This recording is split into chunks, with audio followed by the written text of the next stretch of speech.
지난주 여러분에게는 대선만큼 중요한 뭐가 있었죠? 네, 뭐가 있었다, 그렇죠? 육모가 있었다, 그렇죠? 네. 어느 유튜브 채널에서 육모 후기 인터뷰 영상을 봤어요. 문제풀이도 여러분이 그렇게 많이 봤나 봐요. 알고리즘으로 이렇게 뜨더라고요. 그래서 그냥 잠깐 수학 문제 푸는 거 잠깐 들여다보고, 뭐 그건 잘 모르겠고, 시험 보고 나온 친구들의 그 이제 인터뷰 영상을 좀 봤어요.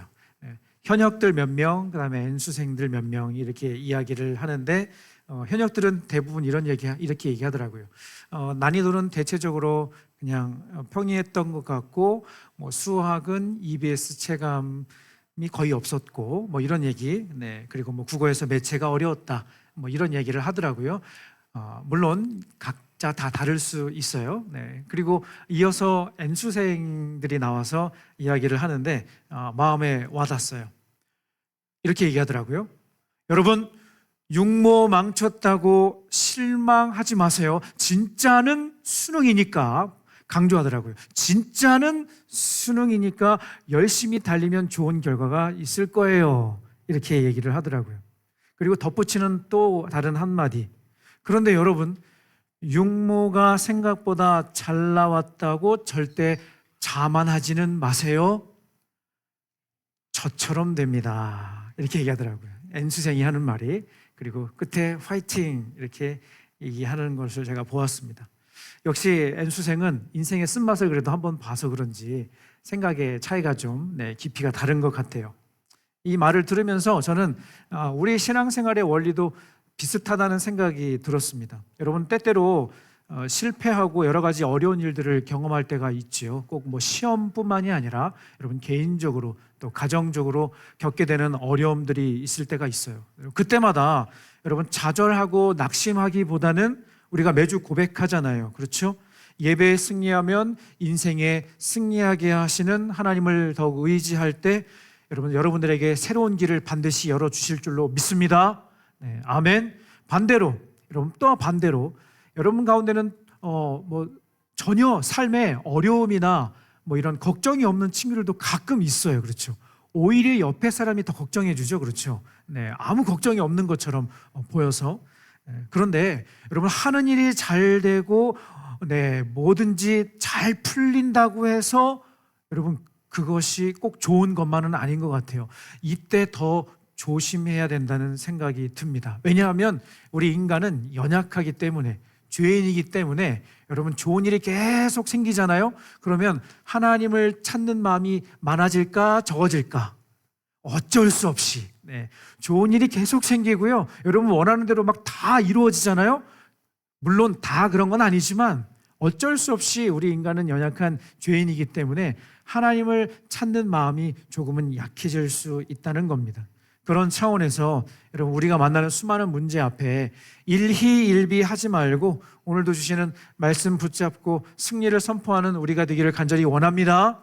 아멘, 아멘. 방금 말씀드린 것처럼 오늘부터 한 달 동안 새로운 주제, 소선지서의 내용을 가지고 함께 말씀을 살펴보도록 할 거예요. 처음부터 소선지서 이러면은 약간 당황이 되기 때문에 성경, 여러분 이 소선지서가 어디에 붙어 있는 성경인가 준비한 이미지를 잠깐 여러분 보시면은요, 우리가 사랑하는 하나님의 말씀 성경은 66권으로 이루어져 있습니다. 준비한 이미지를 보여주시면 보여주시면 그렇습니다. 구약 성경 39권, 신약 성경 27권. 여러분이 뭐 알고 있는 것처럼 창세기에서부터 요한계시록이라고 하는 책이 이런 주제별로 이렇게 섹터별로 나뉘어져 책장에 꽂는다면 이렇게 구분할 수 있다는 거예요. 오늘은 왼쪽에 있는 구약 성경 중에 가장 밑에 섹션에 있는 소선지서. 목사님 위에 보니까 대선지서도 있네요. 대선지서와 소선지서의 차이점은 뭔가요? 이 그림을 보니까 갑자기 궁금해져요. 라는 질문을 지금 하지는 않겠지만 궁금해할 것 같아서 여러분 대선지서와 소선지서의 차이점이 뭘까요? 어렵지 않아요. 굉장히 심플해요. 우리 선생님께서 대신 대답. 네, 불량. 네, 네. 정답.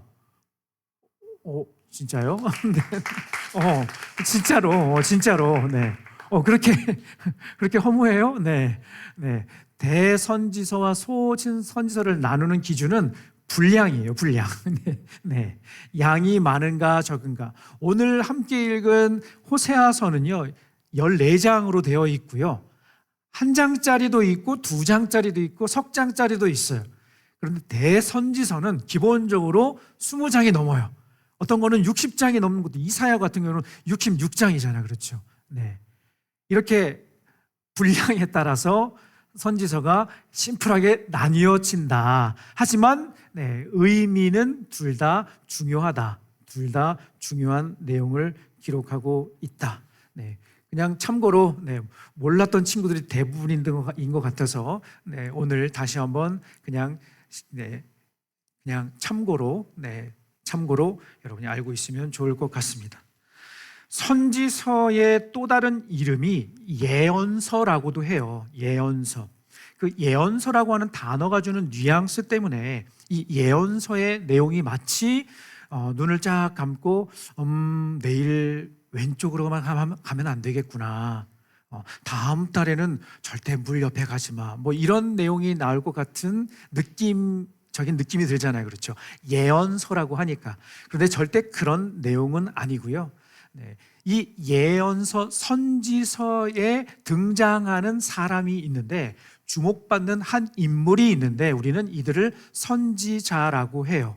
예언서의 내용이 단지 그냥 앞날에 일어날 어떤 일들을 미리 우리에게 알려주는 그런 차원이라기보다는 각 선지서마다 등장하는 주인공, 스토리를 이끌어가는 한 사람이 나오는데, 바로 선지자들에게 하나님께서 주시는 말씀을 이스라엘 백성들에게 전하는 내용이 바로 선지서의 말씀이라는 겁니다.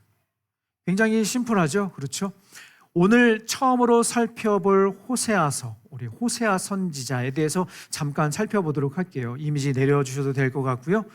사랑하는 여러분, 이 소선지서의 본문이요, 지난 사사기 때와 비슷하게, 본론에 들어가기에 앞서서 이 선지서의 내용이 지난번에 살펴보았던 사사기의 내용과 비슷하게 평소에는 들어보기 힘든, 평소에는 접하기 힘든 그런 상황들을 우리가 많이 만나게 돼요.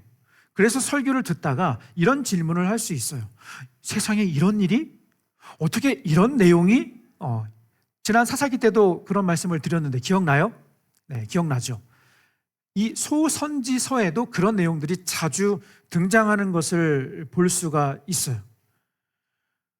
혹시 호세아 선지자에 대해서 알고 있는 사람이 있어요? 네. 목사님, 전 그래도 사랑의 교회 영아부 때부터 지금까지 휴일학교를 다녔습니다. 호세아에 대해서 저는 그래도 한 두 가지는 얘기할 수 있습니다. 손 한번 들어볼까? 네. 편하게 한 두 가지 얘기하는 친구에게 선물을 드릴게요. 다가오는 7월 19일, 20일 우리 고3부 여름 수련회 때 에어팟, 그 밖에 여러 가지 상품권 선물이 있는데 에어팟을 추첨할 수 있는 추첨권을 하나 드리겠습니다. 네. 그거 갖고 약하니? 아니면은 수양관 2인실을 드리겠습니다. 그래도 싫으니? 네. 목사님 대답하고 싶은데 대답할 말이 생각이 안 나요. 네.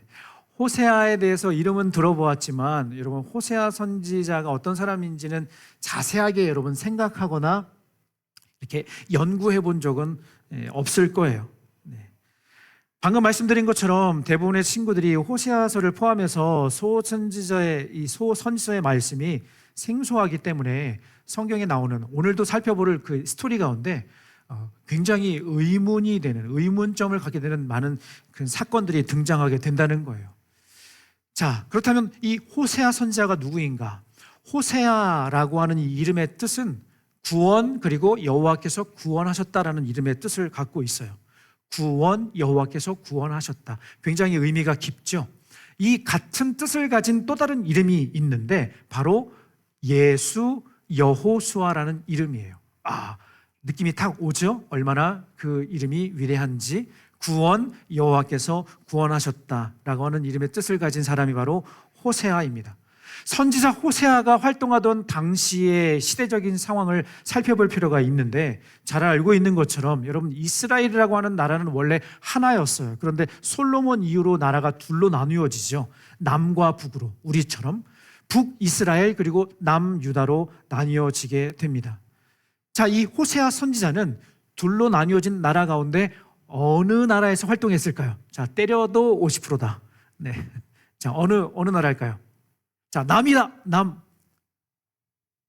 북이다. 북이다. 네. 북이스라엘에서 활동했던 선지자가 바로 호세아 선지자였습니다. 이 내용을 이렇게 말씀드린 이유는 배경을 좀 여러분들이 이해를 해야 앞으로도 여러 선지자들을 살펴보게 될 텐데, 왜 이런 일들이 일어났는지, 당시에 무슨 일이 있었길래 이것을 이해하기 위해서, 이해를 돕기 위해서 여러분들에게 잠시 설명을 드립니다. 북이스라엘에서 활동했던 이 호세아, 대략 8세기 정도라고 해요. 좀 더 정확하게 750년에서 725년 사이에 활동했던 선지자라고 이야기를 합니다. 당시에 북이스라엘을 다스리던 왕은 여로보암 2세였는데, 성경학자들은 이때가 북이스라엘의 최고의 전성기를 이루던 때라고 이야기를 합니다. 말 그대로 정치, 사회, 경제 모든 면에서 번영을 누리던 때라고 할 수 있어요. 자, 그렇다면 여러분, 그런 얘기 들어본 적 있죠. 빛이 강할수록 어둠이 짙다, 그림자가 짙다는 말을 들어본 적이 있을 겁니다. 무슨 말씀을 드리려고 하냐면, 잘 나갔어요. 번성하던 나라였어요. 그런데 또 이면에는 한 가지 어려운 아픔과 또 하나님께서 지적하시는 많은 죄악들을 함께 짚고 살아가는 나라가 바로 북이스라엘이었다는 겁니다. 물질적으로는 번영을 이루었지만 영적으로는 극심한 타락의 시기였다는 거예요. 입에 담기 힘든 각종 음란하고 정말 타락한 우상 숭배로 가득했던 당시의 상황. 그리고 심각한 문제가 또 하나 생겼어요. 여러분, 아무리 잘 나가도 이 땅에 영원한 것은 없어요. 그렇죠? 여로보암 2세가 죽었어요. 40년이라는 통치 기간을 끝으로. 그런데 그가 죽고 난 이후에 20년간 왕이 무려 6번이나 바뀌어요. 여러분, 이것은 무엇을 의미하는 걸까요? 나라가 안정을 찾지 못했다는 거죠. 쿠데타, 암살 등으로 정말 여러 가지 힘든 일들이 북이스라엘에 있었다는 겁니다. 쉽게 말해서 조금 과장을 하면은요, 조금 과장하면 북이스라엘은 거의 무정부 상태나 다름없는 그런 상황이 계속되었다는 거죠. 자연스럽게 국방력도 약화되고 외교적으로도 여러 가지 문제가 발생을 해요. 그렇기 때문에 꼭 이 때문은 아니지만 역사적으로 BC 721년 북이스라엘은 아수르에 의해 멸망을 당하게 됩니다. 이제 소개할 이 호세아 선지자는 북이스라엘이 멸망하기 직전까지 활동했던 선지자였습니다. 여러분, 선지서들을 읽다 보면 한 가지 우리가 공통점을 발견하게 되는데, 선지자들의 삶이 일반적이지 않다는 거예요. 특별히 오늘 살펴보는 이 호세아 선지자는 삶이 굉장히 유니크했어요. 왜냐하면 다음의 내용 때문에 그래요. 호세아 1장 2절 말씀입니다. 자막으로 준비했는데 같이 한번 읽어보겠습니다. 시작. 여호와께서 처음 호세아에게 말씀하실 때 여호와께서 호세아에게 이르시되 너는 가서 음란한 여자를 맞이하여 음란한 자식들을 낳으라. 이 나라가 여호와를 떠나 크게 음란함이니라 하시니. 여러분, 하나님께서 호세아 선지자를 부르시고 그에게 주신 첫 번째 미션이 무엇이었는가 하면 음란한 여인에게 찾아가 그와 결혼하고 음란한 자녀들을 낳아라. 여러분의 이해를 돕기 위해서 조금 더 굳이 설명을 하면, 하나님께서 결혼을 전제로 소개팅을 지금 주선을 해주시는데, 그 상대 자매님이 어떤 분이신가 하면 돈을 받고 몸을 파는 그런 분이었던 거예요. 이 부분이 바로 앞에서 잠깐 말씀드렸던 성경에 어떻게 이런 이야기가 써 있나 하는 그런 스토리라는 거예요. 여러분, 여기에는 이유가 있었는데, 여러분, 선지자를 부르셔서 그에게 거룩한 미션을 주시기도 하지만 이렇게 이해가 되지 않는 이런 미션을 주시면서 우리로 하여금 당혹스럽게 한다는 거죠. 여기에는 이유가 있었어요. 왜냐하면 어떤 이유가 있었는가? 방금 읽었던 2절 하반절 말씀에 보면 이스라엘이 하나님을 떠나 음란하고 타락한 상태에 있었기 때문이다라고 말씀을 하시는 거예요. 이 문제가 얼마나 심각했는지 이것을 깨닫게 하시기 위해서 하나님께서 호세아 선지자에게 이런 명령을 내리신 거죠. 여러분, 그런데 호세아 선지자의 당사자 입장으로서는 여러분 너무 당혹스러운 일 아니겠어요? 그렇죠? 왜 나에게 하필 이런 일이, 왜 내가 이런 일을, 여러분 이런 질문을 할 수 있지 않겠어요? 호세아는 도무지 이해가 되지 않았습니다. 하지만 그는 하나님의 부름을 받은 선지자였기 때문에 그는 순종을 하게 됩니다. 그렇게 시작된 반드시 행복해야만 했던 결혼 생활, 자녀도 3명이나 낳았어요. 여러 가지 한계와 어려움을 극복하고 정말 행복할 줄 알았는데 얼마 뒤 안타까운 일이 일어났어요. 바로 남편과 자녀들을 버리고 아내가 집을 나간 것이죠. 그리고 또다시 이전에 방탕했던 삶을 살게 됩니다. 그 가운데 이 여인은요, 이전보다 더 깊은, 요즘 표현으로 하면 완전 인생 나락을 경험하게 됩니다. 바로 그때 하나님께서 호세아에게 찾아오셔서 이렇게 다시 말씀하십니다. 호세아 3장 1절 상반절 말씀 같이 읽겠습니다. 시작. 또 하나님께서 내게 명령하셨다. 처음부터 다시 시작하여라. 내 아내를 다시 사랑하여라. 여러분 이 말씀을 읽으면서 여러분 무슨 생각이 드나요? 여러분 굉장히 간략하게 여러분 요약해서 여러분들에게 이 상황을 정리해서 말씀을 드렸는데 호세아서 1장부터 11장까지 이 스토리는 굉장히 복잡하게 막 얽히고 설켜 있어요. 심플하게 여러분 간략하게 요약하고 정리해서 행복해야만 했던 이 결혼 생활은 지속되지 못하고 이 아내가 남편과 자녀를 버리고 집을 나가게 된 거죠. 그런데 하나님께서 뭐라고 말씀하셨다고요? 다시 그 여인을 집으로 데리고 오라고, 다시 그 여인을 사랑하라고 말씀을 하시는 겁니다. 여러분 일반적인 상식으로는 이것을 이해할 수가 없어요. 그런데 하나님의 이 말씀 때문에 호세아 선지자는 순종을 다시 결심을 하게 됩니다. 3장 1절 하반절 말씀입니다. 1절 하반절 시작. 하나님인 내가 이스라엘 백성을 사랑하듯 그녀를 사랑하여라. 여러분 호세아 선지자는 도저히 말씀에 순종하기 힘들었을 거예요. 인간적인 마음으로. 그런데 결정적으로 이 말씀에 순종할 수밖에 없었던 이유가 있었는데 그것은 하나님의 이 말씀 때문이었어요. 어떤 말씀? 내가 이스라엘 백성을 사랑하듯이에요.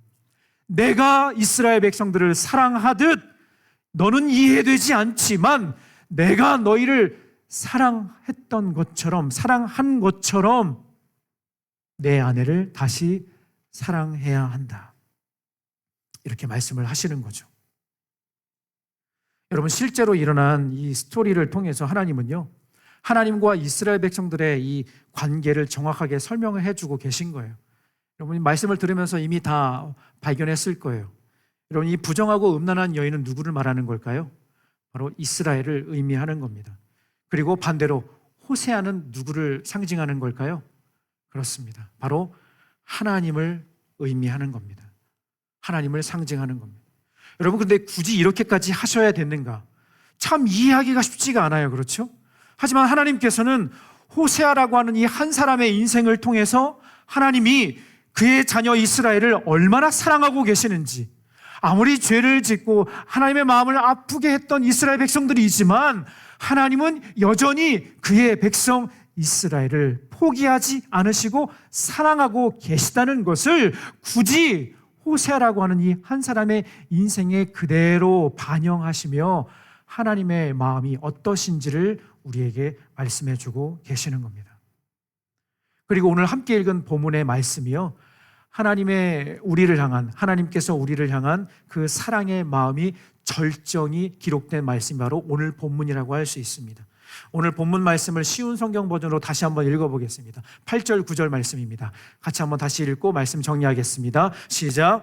이스라엘아 내가 어찌 너를 버리겠느냐? 내가 어찌 너를 남에게 넘겨주겠느냐? 너 때문에 내 가슴이 뛰고 너를 불쌍히 여기는 마음이 불붙는 듯 하구나. 내 진노로 너를 심판하지 않겠고 다시는 이스라엘을 멸망시키지 않으리니 그것은 나는 사람이 아니요 하나님이기 때문이다. 여러분, 하나님의 마음이 느껴지시나요? 네.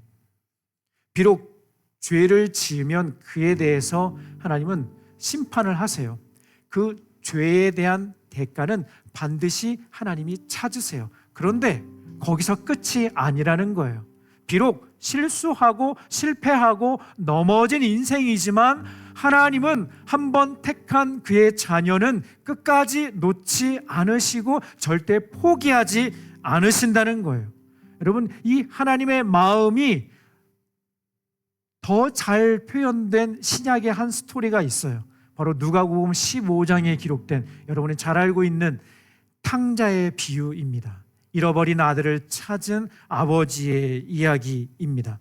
여기에 보면 이런 구절이 있습니다. 같이 한번 읽어볼게요. 시작. 그가 아직 멀리 있는데 아버지가 그를 보았다. 아버지는 뛰는 가슴으로 달려나가 아들을 끌어안고 입을 맞추었다. 여러분, 이 아들이 어떤 아들인 줄 알아요? 네. 어떤 아들이죠? 네. 아버지 속 박박 긁고 아버지가 살아계신데 살아계신 아버지 앞에서 나에게 돌아올 유산을 받아 챙겨 도망간, 네, 저 멀리 도망간 그야말로 불효자 중에 불효자였던 둘째 아들이었어요. 그런데 그 아들은 허랑방탕한 삶을 끝으로 다시 집으로 돌아오게 되죠. 이 아들은 고민이 되지 않았을까요? 아버지가 어떤 반응을 보일지. 둘 중에 하나 아니겠어요? 그렇죠? 여러분, 우리 아버지 같았으면 어땠을까? 쉽게 말해서 집에 있는 엄마 아빠 다 이렇게 챙겨갖고 집 나갔어. 그런데 그거 다 홀랑 다 날리고 다 쓰고 완전히 거지꼴이 돼서 집으로 돌아왔어. 우리 부모님이라면 여러분을 어떻게 맞이해 주실까요? 아유, 그랬구나 하면서 여러분 세수해 주실까? 손 씻겨 주실까? 어떨까요? 한 손에는 몽둥이. 선생님께서 대신 대답해 주셨습니다. 그렇죠. 둘 중에 하나였을 거예요. 그렇죠. 이 아들은 걱정했을 거예요. 둘 중에 하나라는 생각을 가지고. 그런데 그 아들의 마음 속에는 한 가지 확신이 있었죠. 우리 아빠는 그렇게 하지 않으실 거야. 우리 아빠는 나를 다시 안아주실 거야. 그 믿음 때문에 다시 집으로 돌아온 거 아니겠어요? 그렇죠? 그랬더니 역시나 그 아버지는 그 아들을 보고 이미, 여러분, 아들이 집을 나갈 때부터 아버지는 용서했던 거예요. 그렇기 때문에 이렇게 반응할 수 있는 거죠. 집을 나간 이후로 아버지는 매일같이 아들이 돌아오기를 집 앞에서, 문 밖에서 이렇게 바라보고 있었을 거예요. 언제 다시 집으로 돌아올까? 아빠는 그렇게 기다렸던 거죠. 우리 하나님의 마음이 담긴 너무나 귀한 이야기입니다. 이런 말씀을 정리하면서 여러분, 때로는 우리 삶에 실패할 때도 있어요. 넘어질 때도 있습니다. 하지만 우리를 다시 안아주시는 하나님께 여러분 다시 달려갈 수 있기를 간절히 소망합니다. 여러분, 달려갈 힘이 없으면 걸어가도 괜찮아요. 아니, 걸어갈 힘조차 없으면 어떻게 할까요? 걸어갈 힘조차 없으면 어떻게 할까요? 기어서라도 가면 돼요. 어디로? 다시 아버지 품으로. 우리를 다시 안아주시는 그 아버지 품으로, 끝까지 포기하지 않으시는 그 하나님 품으로 다시 나아가는 저와 여러분 되기를 간절히 소망합니다. 아멘. 비록 힘들고 어려운 일들 우리가 때때로 만날 수 있지만 우리를 포기하지 않으시는 한 분이 계시다는 거예요. 오늘도 저와 여러분을 기다리고 계시는 줄로 믿습니다. 아멘. 다 같이 자리에서 일어나 우리 함께 찬양하고 주신 말씀 마음속에 새기며 함께 기도하도록 하겠습니다.